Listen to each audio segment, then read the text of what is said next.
Hello, sounds seems to be working.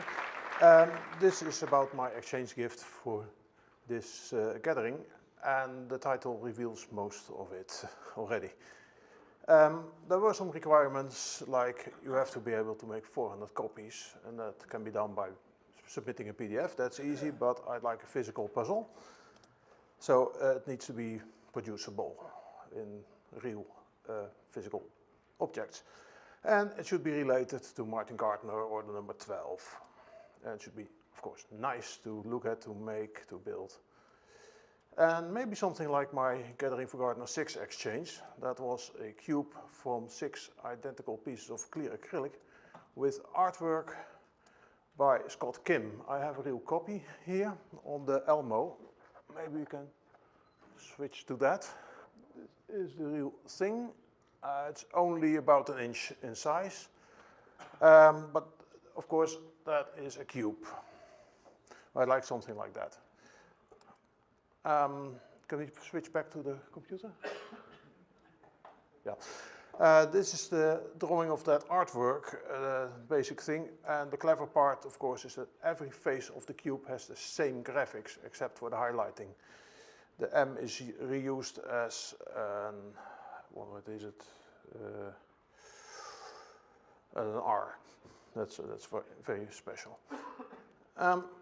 So I wondered, could I do something for this on a dodecahedron, maybe a rhombic dodecahedron? That didn't work out. I'm not that much of a graphic artist. But at some point I got a good idea.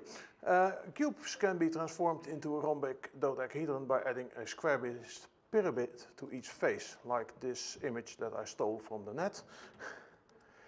And that means that any decoration of a cube can be projected onto a dodecahedron, a rhombic dodecahedron, in the same way.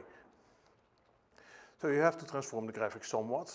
It needs stretching by square root of 2, and it needs clipping on the new boundaries. And what happens here? Oh yeah, that's. But unlike the cube, this design has different graphics on some faces. The cube has one design. The rhombic dodecahedron needs 3 different designs, and not even in the same numbers. 6, 3, and 3 are the correct counts.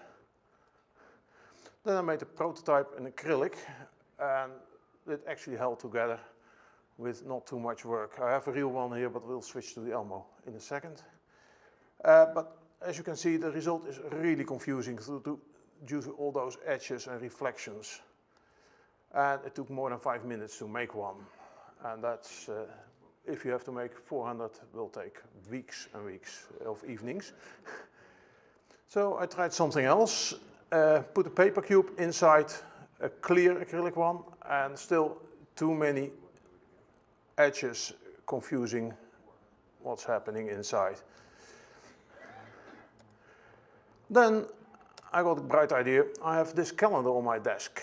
It's made from 12 pages of A4 paper with correct printing, and you have to fold them and assemble them. You can do the same thing with any design that fits on a rhombic dodecahedron. Then you get this. It's much better. It's not perfect. It's a lot better than the acrylic one. But using true colors or shading, you get a much better result. This is the real thing. Still has the name Martin Gardner on it, but you have to position it on one of the vertices. Well, there's an easy solution for that. You put it on a cup or you hang it on a string. So this is a working design. To finish this up, I needed to write clear assembly instructions, and I printed lots of instructions on the sheets themselves. This is one of the things you'll get, and all the folds are numbered, all the tabs that will result have a number, and the slots which they go into have the same number. It's very hard to go wrong. But I actually had a couple of victims test drive this and find a couple of errors. You will find the result in your goodie bag at the end of this gathering. Let's go back to the Elmo and see other objects.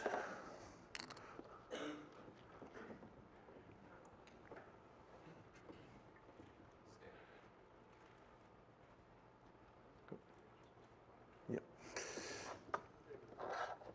This is one of the first ones. The other one has the graphics going over the edges, and both are quite unreadable, as you can see. And the one with a paper cube inside is also very hard to read. Well, that's it. I hope you liked the result.